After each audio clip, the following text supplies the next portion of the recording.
Hello students, I am Nidhi Bhatt, your science teacher. Today we will continue chapter number 3, Metal and Non-Metals. In previous video we had discussed physical properties of metal and non-metals, and today we will continue part number 2, that is chemical properties of metal. ठीक है students, तो हमने physical properties discuss कर ली थी कि metals कैसे होते हैं, हार्ड होते हैं, melting point boiling point high होता है, सोनोरस होते हैं एटसेट्रा. नॉन मेटल्स की भी हमने फिजिकल प्रॉपर्टीज इसी तरह से डिस्कस कर ली थी. और आज हम स्टार्ट करेंगे केमिकल प्रॉपर्टीज, मीन्स मेटल कैसे अदर सब्सटेंसेस से रिएक्ट करते हैं. Okay student, so let's start.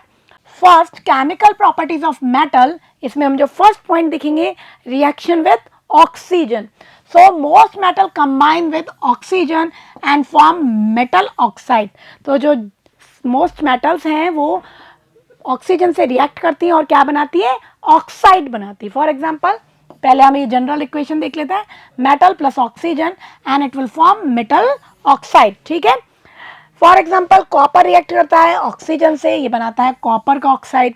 ठीक है, इसी तरह जिंक अगर रिएक्ट करेगा ऑक्सीजन से, it will form zinc oxide. ठीक है, यहाँ पे एक चीज याद करेंगे आप, हमने कॉपर का ऑक्सीडेशन चैप्टर नंबर 1 में भी देखा था. ठीक है, तो हमने देखा था कि जब कॉपर ऑक्सीडाइज हो जाता है तो ब्लैक कलर का सब्सटेंस बना लेता है. तो कॉपर ऑक्साइड का कलर क्या था हमारा, ब्लैक. ठीक है, तो केमिस्ट्री क्या है, जो हमने 1, 2, 3 चैप्टर हम पढ़ रहे हैं एक दूसरे से रिलेटेड हैं. हम बहुत सारी चीज़ें जो हम चैप्टर 1, 2 में डिस्कस कर चुके हैं वो हमारे इस चैप्टर में काम आने वाली हैं. ठीक है, तो हमने देखा मेटल ऑक्सीजन से रिएक्ट करती हैं और मेटल ऑक्साइड्स बनाती हैं. Okay student, now reactivity of different metal. Oxide तो बनाती है, क्या सभी मेटल्स ऑक्सीजन से सेम तरीके से रिएक्ट करती हैं, एक ही मैनर में रिएक्ट करती हैं, या कोई डिफरेंट तरीके से करती हैं. सो स्टूडेंट, हर मेटल की रिएक्टिविटी टुवर्ड्स ऑक्सीजन डिफरेंट होती है.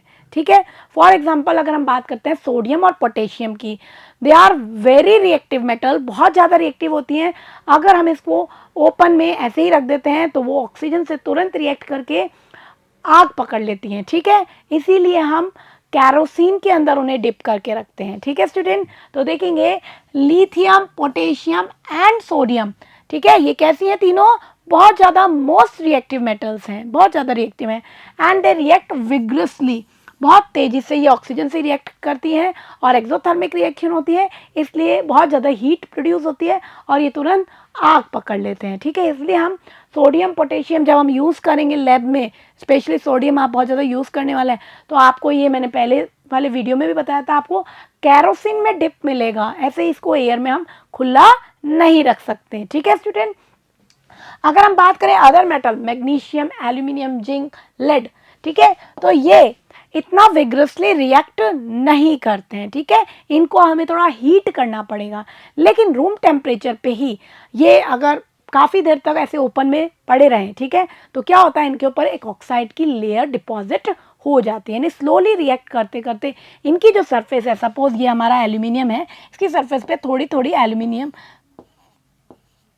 इसकी सरफेस पे थोड़े थोड़े एल्यूमिनियम ऑक्साइड की लेयर डिपॉजिट हो जाएगी. ठीक है, and they covered with a thin layer of oxide. ठीक है, यहाँ पर जो जिंक है इसको हमें हीट करना पड़ेगा, थोड़ा सा हमें स्ट्रॉन्ग हीटिंग करनी पड़ेगी, तब ये बर्न होना स्टार्ट होगा. ठीक है, बाकी जो ये मैग्नीशियम, एल्यूमिनियम है, ये थोड़ा हीट करने पे ही बर्न हो जाएंगे, स्ट्रॉन्ग हीटिंग नहीं करनी पड़ेगी, लेकिन ये इनके ऊपर एक ऑक्साइड की लेयर रूम टेम्परेचर पे ही जमी रहती है. इसलिए हमने चैप्टर फर्स्ट में डिस्कस भी किया था, जब हम मैग्नीशियम रिबन को बर्न कर रहे थे तो हम उसको पहले सैंड पेपर से क्लीन करते हैं ताकि उस ऑक्साइड लेयर को हम रिमूव कर सकें और तभी ये रिएक्ट कर पाएगा. Okay student, next iron. अगर हम बात करें अगली मेटल आयरन की, तो आयरन बहुत इजीली बर्न नहीं होता है. आप एक आयरन का पीस लें और उसको बर्न करें तो क्या वो इजीली बर्न होगा, नो.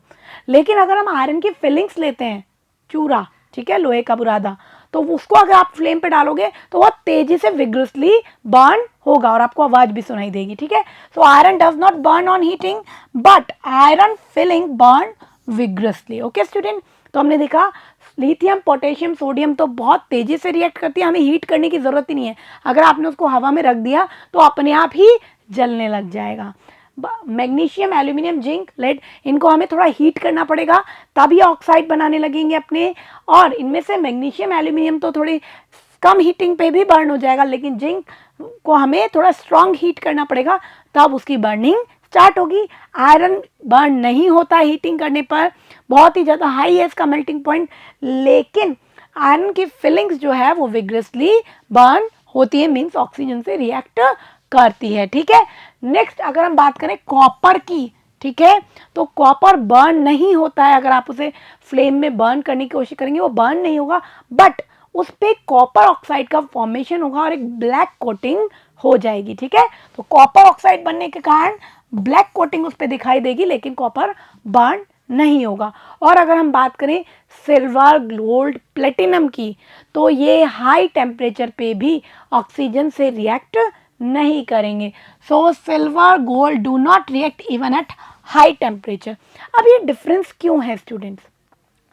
इनकी रिएक्टिविटी के कारण। ठीक है, तो जो कॉपर है, सिल्वर है, गोल्ड है, ये बहुत कम रिएक्टिव मेटल हैं, इसीलिए ये हाई टेम्परेचर पे भी बर्न नहीं होंगे, ऑक्सीजन से रिएक्ट नहीं करेंगे। ओके स्टूडेंट, तो हमने देखा मेटल ऑक्सीजन से रिएक्ट करके ऑक्साइड बनाती है, लेकिन अलग अलग मेटल ऑक्सीजन से अलग अलग मैनर में रिएक्ट करती है। अगर हम सोडियम, पोटेशियम लेंगे तो हमने सिर्फ उनको एयर में रखा है, हम कोई हीट नहीं दे रहे, वो अपने आप ही हीट हो जाएंगे, अपने आप ही बर्न होने लग जाएंगे, इतनी ज़्यादा एक्सोथर्मिक रिएक्शन होगी। ठीक है, अगर हम मैग्नीशियम, लेड इनकी बात करेंगे तो ये थोड़े मॉडरेट टेम्परेचर पे थोड़ा सा कम विग्रसली थोड़ा सा यह रिएक्ट करेंगे और इनके ऊपर ऑक्साइड की लेयर एक स्लो प्रोसेस से डिपॉजिट रहती है। जिंक को हमें थोड़ा स्ट्रॉन्ग हीटिंग करनी पड़ेगी। आयरन बर्न नहीं होता, आयरन फिलिंग बर्न होती है। ठीक है, और अगर बात करें हम कॉपर, सिल्वर, गोल्ड की, तो ये रिएक्ट नहीं करते ऑक्सीजन से even at high temperature. Okay student, next जो पॉइंट है, हमने ये तो देख लिया कि मेटल ऑक्साइड बन गए हैं, मेटल जब ऑक्सीजन से रिएक्ट कर रही है, लेकिन उनका नेचर क्या है? सो स्टूडेंट, आपने एसिड बेसिस वाले चैप्टर में भी एक चीज़ पढ़ी थी कि मेटल ऑक्साइड्स नेचर में बेसिक होते हैं और नॉन मेटल ऑक्साइड नेचर में एसिडिक होते हैं। ठीक है, पढ़ी थी हमने ये चीज़, हमने प्रूफ भी किया था कि जैसे मैं मेटल का ऑक्साइड ले रही हूँ Na2O, ठीक है, तो ये बेसिक है। इसको प्रूफ करने के लिए मैंने आपको बताया था कि इसको अगर मैं वाटर से रिएक्ट कराऊँ तो ये NaOH एल्केलाई बना रहा है, बेस बना रहा है, इट मीन्स बेसिक नेचर का होगा, तभी तो बेस बना रहा है वाटर में डिजॉल्व होके। ठीक है, इसी तरह हमने नॉन मेटल के ऑक्साइड देखे थे, फॉर एग्जांपल कार्बन डाइऑक्साइड, ये नॉन मेटल का ऑक्साइड है, इसे वाटर में डिजॉल्व करते हैं, it will form carbonic acid, acid form कर रहा है वाटर में डिजॉल्व होने का के ऊपर, इसका मतलब ये कैसा है नेचर में? एसिडिक है। लेकिन हम इसको प्रूफ कैसे करें? हम एक एक्टिविटी करके इसको प्रूफ करते हैं। तो क्या करते हैं हम? We take a magnesium ribbon, ठीक है, मैग्नीशियम क्या है? मेटल है, एंड सम सल्फर पाउडर, और दूसरा क्या लिया हमने? Sulphur powder. सल्फर क्या है? Non metal. तो हमने एक मेटल लिया है, एक नॉन मेटल लिए, तो दोनों के हम क्या बनाएंगे? ऑक्साइड बनाएंगे। Burn the magnesium ribbon and collect the ash. हमने जैसे चैप्टर फर्स्ट में एक एक्टिविटी में मैग्नीशियम रिबन को बर्न किया था, वैसे ही यहाँ पर भी हम मैग्नीशियम रिबन को बर्न करेंगे और जो उसकी ऐश फॉर्म होती है उसको हम कलेक्ट कर लेंगे and then dissolve them in water. उस ऐश को हम वाटर में डिजॉल्व कर लेंगे, एक सॉल्यूशन बना लेंगे। Okay student, next test the resultant solution with red and blue litmus paper. ये जो सॉल्यूशन बना है इसको हम टेस्ट करेंगे रेड और ब्लू लिटमस पेपर से, तभी तो पता लगेगा कि ये बेसिक है या एसिडिक है। हमने पढ़ा था लिटमस पेपर के बारे में, इंडिकेटर है ये, तो ये अपना कलर चेंज करके इंडिकेट कर देंगे solution is basic either acidic. Okay student, next हमने क्या किया? We burn sulphur powder. Sulphur powder को भी हमने बर्न किया, यहाँ पे सल्फर डाइऑक्साइड बनेगा, सल्फर को बर्न करेंगे तो क्या बनेगा? सल्फर डाइऑक्साइड, उसकी फ्यूम्स बनेगी, उसको फ्यूम्स को हमें कलेक्ट करना है। ठीक है, so we place a test tube over the burning sulphur, उसके ऊपर हमने टेस्ट ट्यूब रख रखी है ताकि वो सल्फर डाइऑक्साइड एस्केप नहीं हो जाए, उसको हमें कलेक्ट करना है। ठीक है, and collect the fumes produce, जो फ्यूम्स प्रोड्यूस हुई उसको हमने कलेक्ट कर लिया, मीन्स जो गैस प्रोड्यूस हुई उसको हमने कलेक्ट कर दिया। Add some water to the above test tube, और इस टेस्ट ट्यूब में हमने तुरंत ही थोड़ा सा वाटर डाल दिया ताकि वो गैस उसमें डिजॉल्व हो जाएगी और बाहर नहीं जा पाएगी, उसको थोड़ा शेक कर लिया। तो हमारा दो सॉल्यूशन बन गए, एक मैग्नीशियम ऑक्साइड की ऐश से बनाया था हमने मेटल ऑक्साइड का सॉल्यूशन, एक हमने सल्फर डाइऑक्साइड का सॉल्यूशन बना लिया, मींस नॉन मेटल ऑक्साइड का सॉल्यूशन। ठीक है, test this solution with blue and red litmus paper. इस सॉल्यूशन को भी हम ब्लू और रेड लिटमस पेपर से टेस्ट करेंगे। ठीक है, दोनों सॉल्यूशन को, सल्फर डाइऑक्साइड का और मैग्नीशियम ऑक्साइड। पहली केस में हमने किसको बंद किया था, मैग्नीशियम रिबन को, तो क्या बना था मैग्नीशियम का ऑक्साइड। दोनों के हमने सॉल्यूशन बना लिए, ठीक है, और उसको हमने दोनों को ही ब्लू और रेड लिटमस पेपर से टेस्ट किया। तो क्या देखा हमने, मैग्नीशियम ऑक्साइड का जो सॉल्यूशन है ये क्या करेगा, it turns red litmus into blue. ये रेड लिटमस पेपर को ब्लू लिटमस पेपर में कन्वर्ट कर देगा। कौन करता है रेड लिटमस पेपर को ब्लू लिटमस पेपर में कन्वर्ट, बेस, ठीक है। इट मीन्स क्या हो गई नेचर में, बेसिक। यही तो हमें प्रूव करना था, ठीक है। नेक्स्ट हमने सॉल्यूशन ऑफ सल्फर डाइऑक्साइड लिया, it turns blue litmus into red. तो जो सल्फर डाइऑक्साइड की फ्यूम्स से हमने सॉल्यूशन बनाया था वो ब्लू लिटमस को रेड में कन्वर्ट कर रहा है। इट मीन्स वो कैसा है नेचर में, एसिडिक, क्योंकि एसिड ही ब्लू लिटमस को रेड लिटमस में कन्वर्ट करते हैं। तो क्या कंक्लूजन निकला student, most non metal produce acidic oxide when dissolve in water, on the other hand most metals give rise to a basic oxide. तो क्या कंक्लूजन निकला कि नॉन मेटल के ऑक्साइड जनरली एसिडिक होते हैं और मेटल के ऑक्साइड जनरली बेसिक होते हैं। बट मैंने यहाँ कहा जनरली, नॉट ऑल, ठीक है, क्योंकि साइंस में क्या होते हैं, एक्सेप्शन होते हैं।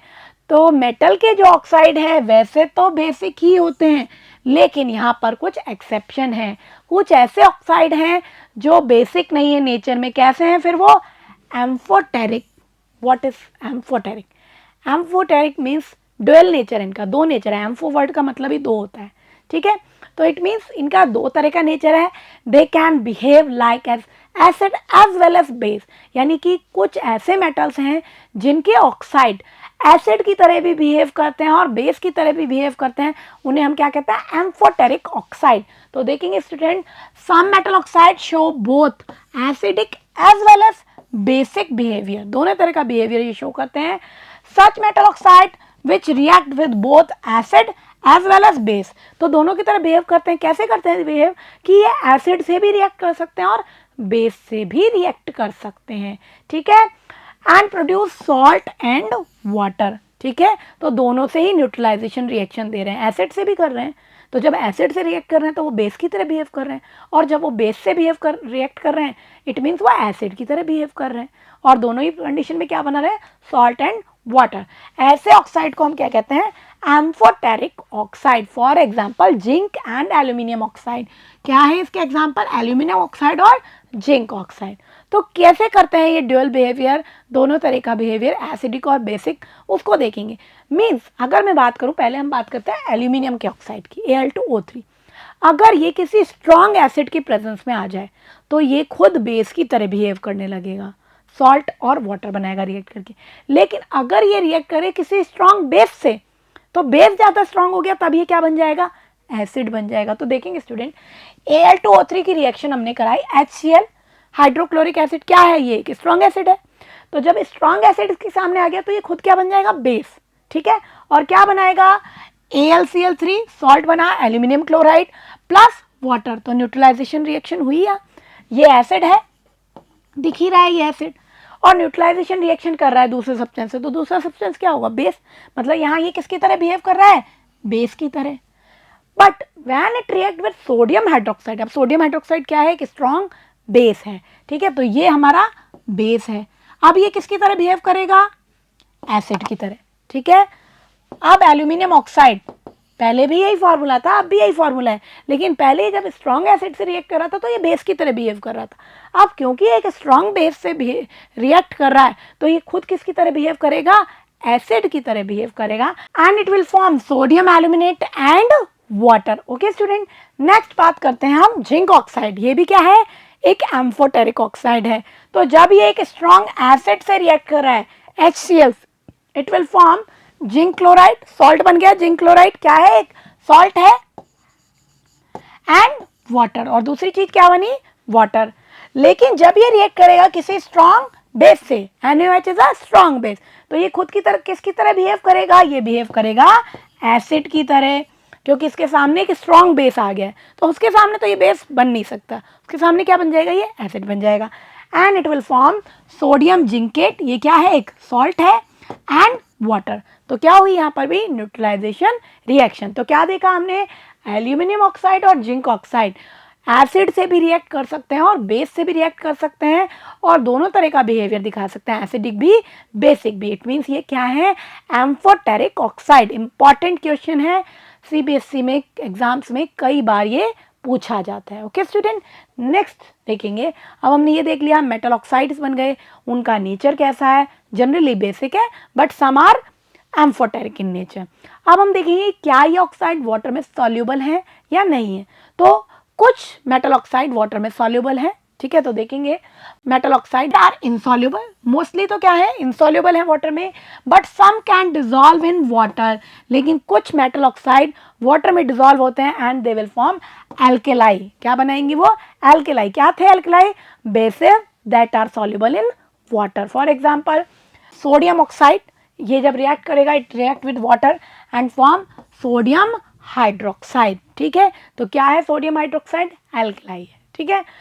इस सेम जो पोटेशियम ऑक्साइड है it will react with water and form KOH potassium oxide, और ये भी क्या है, एक एल्केलाई है। ओके स्टूडेंट, तो हमने क्या देखा, मेटल ऑक्साइड जनरली इनसॉल्युबल होते हैं वाटर में, लेकिन some are soluble in water and form alkali. Okay students, तो हमने देखी मेटल की ऑक्सीजन से रिएक्शन और मेटल ऑक्साइड का नेचर और उनकी solubility.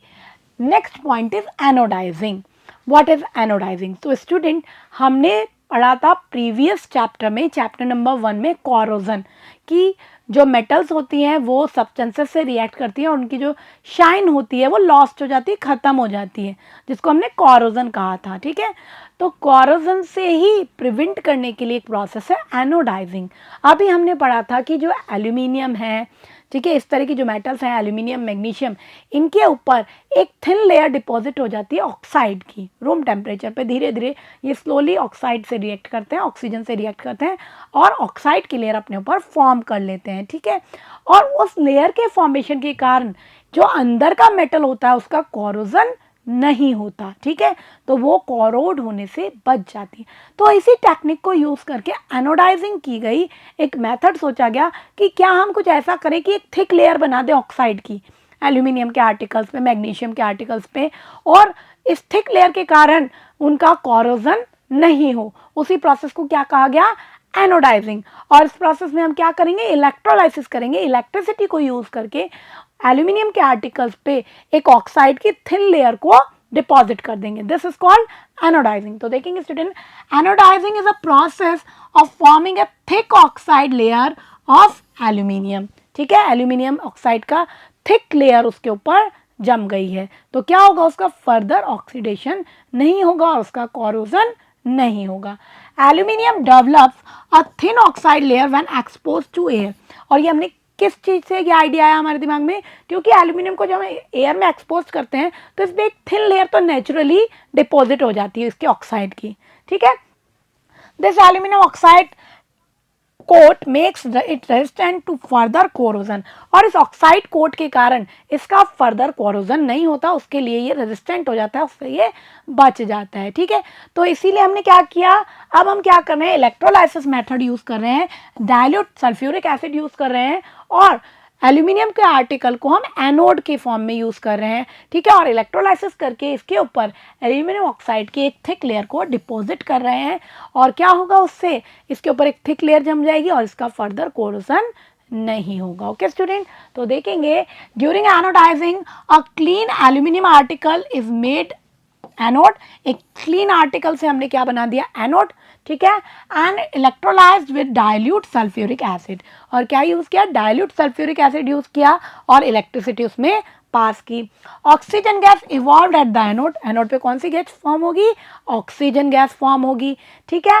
And react with aluminium to make a thicker protective oxide layer. तो स्टूडेंट हमने पहले भी वाटर का इलेक्ट्रोलाइसिस पढ़ा था, ठीक है, उसमें हमने कुछ ड्रॉप H2SO4 डाला था ताकि वो कंडक्टर बन जाए। तो यहाँ भी हमें वही करना है, डाइल्यूट सल्फ्यूरिक एसिड मीन्स उसमें वाटर का कंटेंट ज़्यादा है।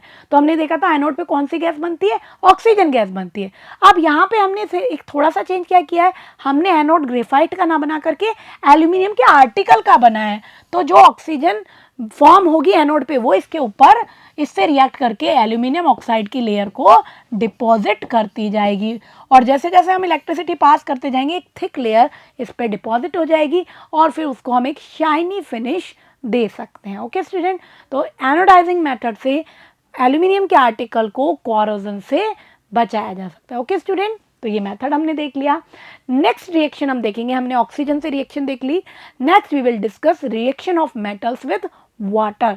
जैसे ऑक्सीजन से रिएक्ट करती हैं वैसे ही मेटल्स वाटर से भी रिएक्ट करती हैं। So reaction of metal with water. तो स्टूडेंट, जब मेटल से रिएक्शन होती है वाटर की, अब आप कई बुक्स में देखेंगे मेटल ऑक्साइड बनता है, कई में लिखा होगा मेटल हाइड्रोक्साइड बनता है। एक्चुअली क्या होता है, जब मेटल वाटर से रिएक्ट करती है first it will form metal oxide, पहले ये मेटल ऑक्साइड बनाएगी जो फर्दर वाटर से रिएक्ट करके मेटल हाइड्रोक्साइड में कन्वर्ट हो जाएगा। ओके स्टूडेंट, तो देखेंगे metal plus water it form metal oxide plus hydrogen gas, साथ में कौन सी गैस निकलेगी, हाइड्रोजन गैस निकलेगी। अब क्योंकि वाटर तो है ही ना रिएक्टेंट में, तो ये मेटल ऑक्साइड और वाटर से रिएक्ट करके किस में कन्वर्ट हो जाएगा, मेटल हाइड्रोक्साइड। ठीक है, तो जनरली हम ये रिएक्शन भी हमें मिल सकती है लिखी हुई, क्योंकि फाइनली बनेगा तो मेटल हाइड्रोक्साइड ही। तो metal plus water form metal hydroxide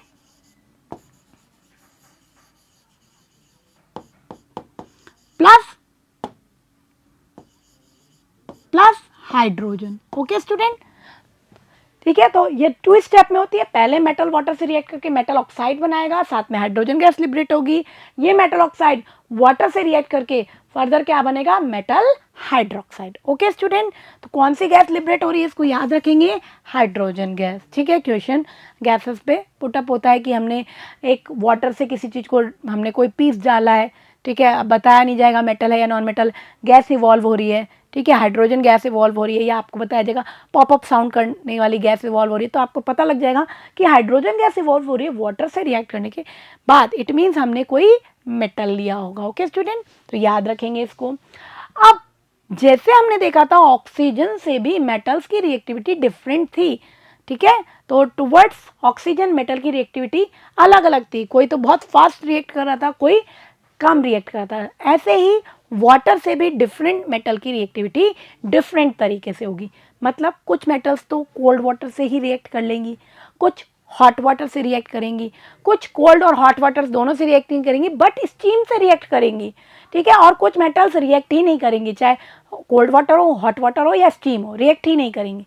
ठीक है, तो देखेंगे स्टूडेंट, सोडियम और पोटेशियम हमने देखा था बहुत ज़्यादा रिएक्टिव है, ठीक है, तो बहुत ज़्यादा रिएक्टिव है, एयर में भी ये बर्न होते हैं और वाटर के साथ भी ये रिएक्ट करके बहुत हाईली एक्सोथर्मिक रिएक्शन देंगे और बर्न होंगे और फायर वहाँ पे लगेगी, मतलब पानी में भी ये आग लगा देते हैं। ठीक है, so they react violently with cold water, heat करने की ज़रूरत ही नहीं है, और ये शरारत बच्चे करते भी हैं 11th में, जब क्योंकि पोटेशियम सोडियम आपके वहाँ काम आने वाला है लैब में, स्पेशली सोडियम जो कि आपको कैरोसिन में डिप मिलेगा, ठीक है, ताकि एयर से वो रिएक्ट ना करें। तो क्या करते हैं बच्चे, थोड़ी सी शैतानी करते हैं, उसका एक पीस छोटा सा लिया और सिंक में जहाँ वाटर होता है थोड़ा सा वहाँ पे उसको फेंक देते हैं और थोड़ी सी चिंगारी दिखाई देती है और खेल बना लेते हैं, लेकिन बहुत ज़्यादा डेंजरस भी हो सकता है अगर आपने इसको ज़्यादा पानी में कहीं पे डाल दिया है, तो ये बहुत ज़्यादा बर्न भी कर सकते हैं। ठीक है, तो इस तरह के काम हमें नहीं करने हैं। ठीक है, तो देखेंगे potassium when react with water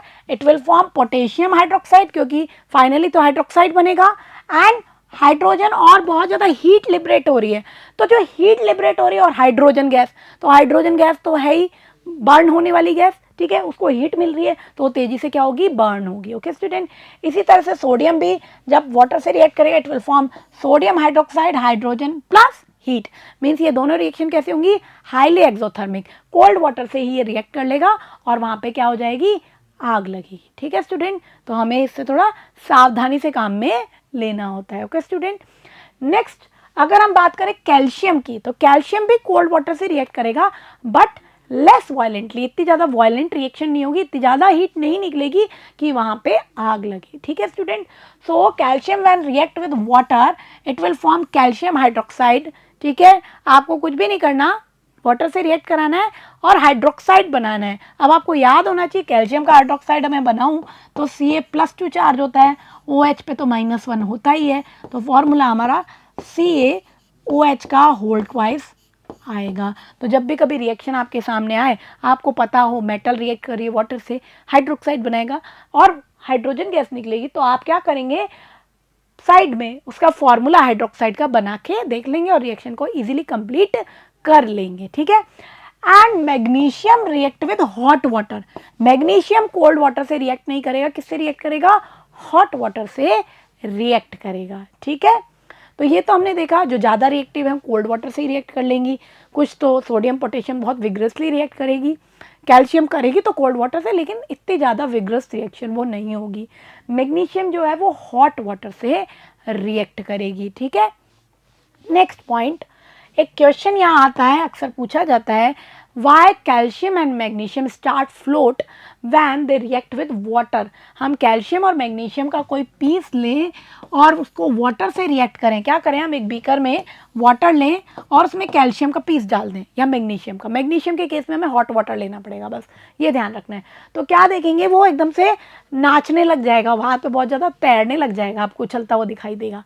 तो ऐसा क्यों होता है, बिकॉज इस कंडीशन में एक्सोथर्मिक रिएक्शन नहीं होती है, तो जो हाइड्रोजन गैस इवॉल्व होती है उसके बबल्स जो हैं, जैसे हमने ये पीस डाला मेटल का, उस पर स्टिक हो जाते हैं, उस पर चिपक जाते हैं और उन बबल्स के कारण वो तैरता हुआ हमें दिखाई देता है, ठीक है। The bubbles of hydrogen gas formed stick to the surface of metal, ठीक है, जो भी हमने मेटल लिए कैल्शियम मैग्नीशियम, उसकी सरफेस पे वो बबल्स अटैच हो जाएंगे, as a result they start floating, और उसके कारण वो हमें फ्लोट करता हुआ दिखाई देगा, बिल्कुल ऐसे। ये देखिए, ये हमने कैल्शियम का पीस डाला, ये कैसे बबल्स इस पे चिपक गए हैं और ये कैसे फ्लोट कर रहा है, ओके स्टूडेंट। तो इस तरह से ये फ्लोट करते हैं, okay student. Now aluminium, iron, zinc, ये जो मेटल है they do not react with hot और cold water, they react with steam. ये किससे रिएक्ट करते हैं, they react with steam to form metal oxide, और ये क्या बनाते हैं, मेटल ऑक्साइड बनाते हैं एंड हाइड्रोजन। तो देखेंगे एल्यूमिनियम जब वाटर से रिएक्ट करा रहा है तो ये बन रहा है एल्यूमिनियम ऑक्साइड Al2O3 और हाइड्रोजन गैस प्रोड्यूस कर रहा है, ठीक है। सेम मैनर में जब आयरन रिएक्ट करता है वाटर से, it will form Fe3O4, iron का ऑक्साइड बनता है एंड हाइड्रोजन गैस इसमें प्रोड्यूस होती है, ठीक है।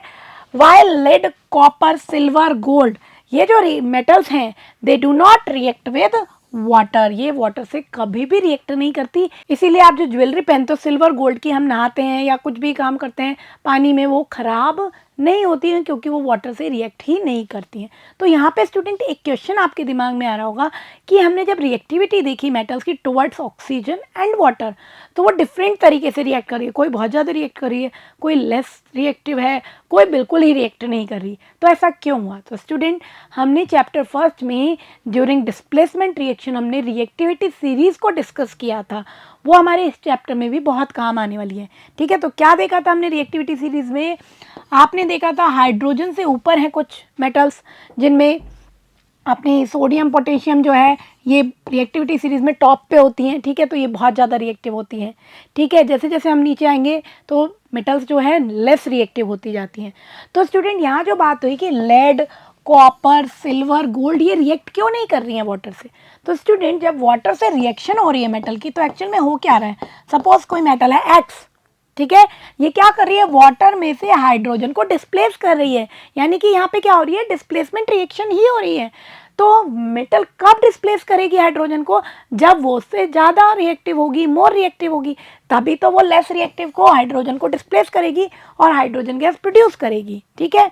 लेकिन अगर मेटल हमने ऐसी ली जो लेस रिएक्टिव है हाइड्रोजन से, तो वो मेटल को डिस्प्लेस नहीं कर सकती, क्योंकि डिस्प्लेसमेंट रिएक्शन में हमने डिस्कस किया था more reactive element can displace less reactive element. तो ये जो हमारी मेटल्स है लेड, कॉपर, सिल्वर, गोल्ड, ये हाइड्रोजन के जो सीरीज थी उसमें हमने हाइड्रोजन के इनको नीचे पढ़ा था, ठीक है। लेड, कॉपर, सिल्वर, गोल्ड, ये सभी क्या थी, हाइड्रोजन के नीचे आ रही थी, मीन्स ये हाइड्रोजन से लेस रिएक्टिव हैं, कम रिएक्टिव हैं, तो ये हाइड्रोजन को डिस्प्लेस नहीं कर सकती वाटर में, ठीक है। भाई कोई कम पावरफुल कोई जना किसी ज़्यादा पावरफुल जने को अपनी जगह से हटा थोड़ी सकता है, कब हटाएगा, जब उससे ज़्यादा पावरफुल होगा। तो वैसा ही मेटल्स के साथ है, ज़्यादा रिएक्टिव होती तब हाइड्रोजन को डिस्प्लेस करती, तो ये तो सब कम रिएक्टिव है, ठीक है, तो ये हाइड्रोजन को डिस्प्लेस नहीं करेंगी वाटर में से, इसलिए वाटर से रिएक्ट भी नहीं करेंगे। ओके स्टूडेंट, और जो सबसे टॉप में थी सोडियम पोटेशियम, ये बहुत ज़्यादा रिएक्टिव है, और जो मॉडरेट में हम आए एल्यूमिनियम आयरन जिंक, तो वैसे वैसे रिएक्टिविटी डिक्रीज हो रही है। तो हमने पहले कोल्ड वाटर लिया, फिर हमने हॉट वाटर लिया कि थोड़ा सा हीट करने पे वो रिएक्ट कर जाए, फिर कुछ मेटल्स और कम रिएक्टिव हुई तो वो हॉट वाटर से भी रिएक्ट नहीं करेंगे, वो किससे रिएक्ट करेंगे, स्टीम से, स्टीम में और भी ज़्यादा हीट होगी, ठीक है, तो वो उससे रिएक्ट कर जाएंगे, aluminium iron zinc etcetera. Okay student, तो ये हमने देखा। Now the question is why copper is used to make hot water tanks not steel। Hot water tanks बनाने के लिए हम कॉपर क्यों यूज़ करते हैं। इस तरह के जो हॉट वाटर टैंक्स होते हैं जिसमें इलेक्ट्रिसिटी के थ्रू हम वाटर को हीट कर रहे हैं, वो कॉपर के बनाए जाते हैं, स्टील के नहीं बनाए जाते हैं, ठीक है। क्यों? Because steel is alloy of iron. Steel किसका अलॉय है? आयरन का अलॉय है, ठीक है। इस मीन्स उसमें आयरन है काफ़ी ज़्यादा प्रेजेंट। अब हमें पता है आयरन किससे रिएक्ट कर लेगा, स्टीम से रिएक्ट कर लेगा। तो हॉट वाटर टैंक्स में जब वाटर को हम हीट करेंगे तो स्टीम तो प्रोड्यूस होगी। तो अगर हम स्टील का बना हुआ ले लेंगे तो क्या होगा, वो स्टीम से रिएक्ट कर लेगा आयरन, और क्या होगा, कॉरोड हो जाएगा। लेकिन जब हम कॉपर यूज़ करेंगे तो कॉपर नहीं रिएक्ट करेगा, ना हॉट वाटर से ना ही स्टीम से। अब गोल्ड सिल्वर भी नहीं करते, मगर हम गोल्ड सिल्वर के टैंक तो बना नहीं सकते, तो हम किसका यूज़ करते हैं, वी यूज कॉपर, ठीक है। So the reactivity of copper metal is very low. It does not react with hot water and steam. ना तो ये हॉट वाटर से रिएक्ट करेगी ना ही स्टीम से। But iron present in steel, लेकिन स्टील के अंदर क्या प्रेजेंट है, iron, and it can react with steam, so steel get corrodes. तो स्टील कॉरोड हो जाएगी, खराब होने लग जाएगी, इसलिए हम हॉट वाटर टैंक्स कॉपर के बनाते हैं। ओके स्टूडेंट, तो ये हमने किससे समझा, मेटल की रिएक्टिविटी से समझा। Okay student, now the next point is metal react with acid. Metal acid से कैसे रिएक्ट करती है। हमने ऑक्सीजन से देख ली, वाटर से देख ली, अब हम देखेंगे कि मेटल एसिड से कैसे रिएक्ट करती है। स्टूडेंट, हमने एसिड बेसिस वाले चैप्टर में इसको डिस्कस भी किया था कि जब मेटल एसिड से रिएक्ट करती हैं दे produce hydrogen gas and form salt. तो देखेंगे metal react with dilute acid, हमें डाइल्यूट एसिड लेना है, they produce salt and hydrogen. तो क्या बनेगा, रेस्पेक्टिव सॉल्ट बनेगा। हमने हाइड्रोक्लोरिक एसिड बना तो मेटल का क्लोराइड बनेगा, हमने सल्फ्यूरिक एसिड लिया तो मेटल का सल्फेट बनेगा, ठीक है, और हाइड्रोजन गैस लिबरेट होगी। लेकिन क्या वही क्वेश्चन है यहाँ भी, क्या सभी मेटल सेम मैनर में रिएक्ट करेंगी, या यहाँ पे भी कोई मेटल ज़्यादा तेज़ी से रिएक्ट करेगी, कोई कम रिएक्ट करेगी और कोई रिएक्ट नहीं करेगी। तो उसको चेक करने के लिए हम एक एक्टिविटी करते हैं। Collect all the metal samples except sodium and potassium. हम मेटल के सैंपल्स लेते हैं, सोडियम पोटेशियम का नहीं लेना है। बस क्यों नहीं लेना है भाई, जब वो हवा से इतनी तेज़ी से रिएक्ट कर रहा है तो एसिड से करेंगे तो विस्फोट हो जाएगा। तो इसलिए एसिड से हमें सोडियम पोटेशियम को रिएक्ट नहीं कराना है। हमें क्या लेना है, सोडियम पोटेशियम के अलावा बिसाइड दिस जो अदर मेटल्स हैं, मैग्नीशियम, एल्यूमिनियम, कॉपर, वो लेनी है, ठीक है। इफ द सैंपल आर टर्निश्ड रब them clean with sand paper. और अगर मेटल के ऊपर ऑक्साइड की लेयर डिपॉजिट हो गई है, जैसे हमने पढ़ा था मैग्नीशियम एल्यूमिनियम में ऐसा हो जाता है, तो हम उसको सैंड पेपर से क्लीन कर लेंगे ताकि वो इजीली रिएक्ट कर सकें, ठीक है। अब हमने क्या किया, put the sample separately in test tube. हमने अलग अलग टेस्ट ट्यूब ली और उनमें अलग अलग मेटल्स, कॉपर, मैग्नीशियम, एल्यूमिनियम, इन सब के सैंपल डाले, थोड़े थोड़े से पीस डाल दिए, कंटेनिंग डाइल्यूट हाइड्रोक्लोरिक एसिड। और उन टेस्ट ट्यूब में क्या है, डाइल्यूट हाइड्रोक्लोरिक एसिड, ठीक है। और इनमें हमने एक थर्मामीटर भी सस्पेंड कर रखा है। क्यों कर रखा है थर्मामीटर सस्पेंड, ताकि हम देख सकें ड्यूरिंग रिएक्शन टेम्परेचर कितना इंक्रीज हो रहा है या डिक्रीज हो रहा है, ठीक है।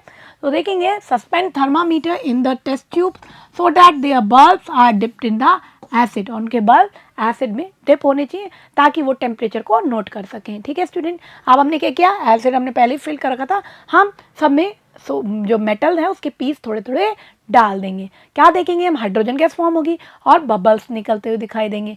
तो हम देखेंगे क्या सभी टेस्ट ट्यूब में बबल्स का फॉर्मेशन सेम रेट से हो रहा है। So we observe the rate of formation of bubbles was the fastest in the case of magnesium, ठीक है, क्योंकि सोडियम पोटेशियम तो हमने ली ही नहीं है। उसके बाद सबसे रिएक्टिव कौन होती है, मैग्नीशियम। तो मैग्नीशियम का जब आपने मेटल डाला तो बहुत तेज़ी से आपको बबल्स दिखाई देंगे, यानी कि रिएक्शन बहुत विग्रसली हो रही है, फास्ट रेट से हो रही है। तो हम कह सकते हैं मैग्नीशियम अदर मेटल के कंपैरिजन में, सोडियम पोटेशियम की बात नहीं कर रहे हैं हम यहाँ, बाकी जो कॉपर एल्यूमिनियम है उनके कंपैरिजन में फास्ट रिएक्ट कर रही है, किससे, डाइल्यूट एसिड से। ठीक है, the reaction was also the most exothermic in the case, और हमने क्या देखा, थर्मामीटर का टेम्परेचर भी मैग्नीशियम के केस में सबसे ज़्यादा इंक्रीज हो रहा है, इसका मतलब एक्सोथर्मिक भी है ये रिएक्शन। ठीक है, in the case of copper, ठीक है, तो हमने देखा मैग्नीशियम के बाद जो अदर मेटलों में धीरे धीरे बबल का फॉर्मेशन और टेम्परेचर का इंक्रीज थोड़ा थोड़ा कम हो रहा है। ठीक है, इट मीन्स वो उससे थोड़ी कम रिएक्टिव है। लेकिन जैसे हम कॉपर पे आते हैं, नो बबल्स वर सीन, कोई बल नहीं दिखाई देगा, यानी हाइड्रोजन गैस प्रोड्यूस ही नहीं हो रही, यानी ये रिएक्ट ही नहीं कर रहा है। एंड टेम्परेचर रिमेन अनचेंज, और टेम्परेचर भी चेंज नहीं हुआ। तो क्या कंक्लूजन निकला कि कॉपर एसिड से रिएक्ट नहीं कर रहा है। ठीक है, सिल्वर गोल्ड हम इस तरह से एक्टिविटी में नहीं लेंगे, कॉस्टली होते हैं। ठीक है, तो क्यों उन्हें एसिड में हम डालेंगे। ठीक है, तो हमने क्या देखा कि कॉपर और इवन अगर हम सिल्वर गोल्ड भी लेते तो वहाँ भी हमें बबल दिखाई नहीं देंगे। इट मीन्स वो एसिड से रिएक्ट नहीं करेंगे। क्यों नहीं करेंगे, सेम रीज़न है, उनका रिएक्टिविटी सीरीज में प्लेस हाइड्रोजन से बिलो है, they are least reactive than hydrogen, hydrogen के कंपैरिजन में वो लेस रिएक्टिव है, इसलिए वो एसिड में भी किसको डिस्प्लेस करना है भाई, एसिड के अंदर भी किसको डिस्प्लेस करना था, हाइड्रोजन को। तो जो भी हमने मेटल ली, अगर वो हाइड्रोजन से लेस रिएक्टिव है तो हाइड्रोजन को डिस्प्लेस नहीं कर पाएगी। तो हमने जब कॉपर लिया तो कॉपर क्या है, हाइड्रोजन से लेस रिएक्टिव है, इसलिए वो हाइड्रोजन को डिस्प्लेस नहीं करेगा, कोई रिएक्शन नहीं होगी। तो हमने देखा the reactivity decrease in the order, हमने बबल फॉर्मेशन के अकॉर्डिंग देखा, सबसे ज़्यादा बबल देखे मैग्नीशियम में, then aluminium, zinc and then iron. It means सबसे ज़्यादा रिएक्टिव कौन है एसिड में, सोडियम पोटेशियम को तो हमने लिया ही नहीं है, magnesium, then aluminium, then zinc and then iron. ठीक है, and copper does not react, यानी कॉपर उससे भी कम रिएक्टिव है और हाइड्रोजन से भी इसका नीचे आता है प्लेस, इसलिए ये हाइड्रोजन को डिस्प्लेस नहीं करेगी। So we can say copper, lead, silver, gold do not react with acid. ठीक है, तो अगर उन्हें रिएक्ट कराना है तो हम कंसंट्रेट एसिड अगर ले तो कुछ मेटल्स, ठीक है, जो हमारा कॉपर है वो उसमें डिसॉल्व हो सकता है या मेल्ट हो जाएगा कंसंट्रेट एसिड, क्योंकि बहुत ज़्यादा स्ट्रॉन्ग है तो उसको डिसॉल्व कर लेगा अपने अंदर। लेकिन अगर हम बात करेंगे गोल्ड और सिल्वर की तो वहाँ पे हमें दूसरा रिएजेंट लेना पड़ेगा। ठीक है, तो यहाँ पे एक नोट करेंगे, एक पॉइंट पहले, hydrogen gas is not evolve when metal react with nitric acid. हमने बात की कि डाइल्यूट एसिड से हम रिएक्ट कर रहे हैं तो मोस्ट मेटल एक्सेप्ट जो हमारे कॉपर वगैरह है उनको छोड़ के बाकी मेटल्स हाइड्रोजन गैस प्रोड्यूस कर रहे हैं, लेकिन in case of nitric acid hydrogen gas produce नहीं होगी।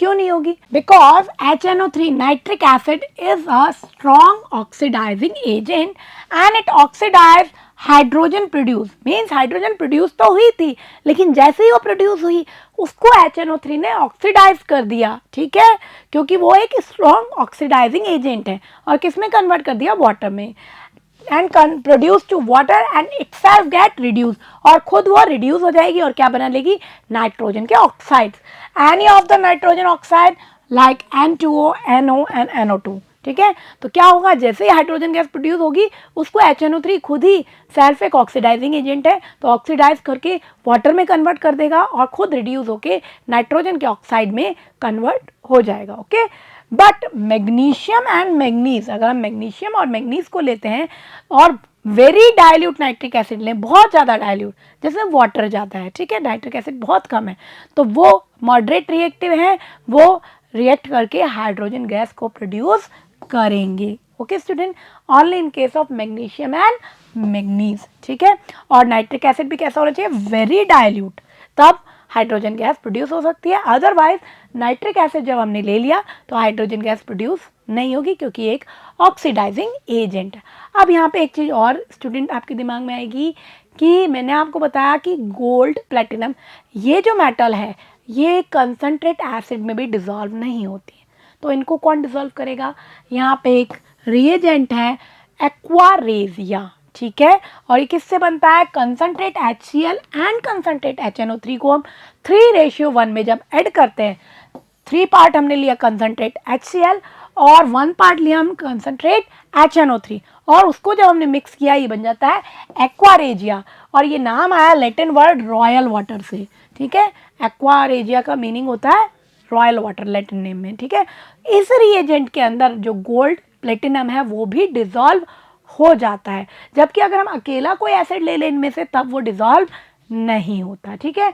It can dissolve gold and platinum and it is highly corrosive fuming liquid, बहुत ज़्यादा कॉरोसिव ये लिक्विड होता है जो मेटल किसी में भी डिसॉल्व नहीं हो रही थी, concentrate sulphuric acid nitric acid में भी डिसॉल्व नहीं हो रही थी, वो इस रिएजेंट में डिसॉल्व हो जाती है। तो इसका कंपोजिशन हमें याद रखना है, पूछा जाता है और किस काम आता है ये, गोल्ड और प्लेटिनम को डिसॉल्व करने के काम आता है। Okay student, next question is why sodium capped immersed in kerosene oil. हमने पढ़ा था अभी, कैरोसिन ऑयल में रखते हैं इसको डिप करके, क्वेश्चन इंपॉर्टेंट है, कई बार पूछा जाता है क्यों रखते हैं सोडियम पोटेशियम को हम कैरोसिन ऑयल में, because they are very reactive and they react with oxygen at room temperature and can catch fire, और वो फायर भी कैच कर सकते हैं।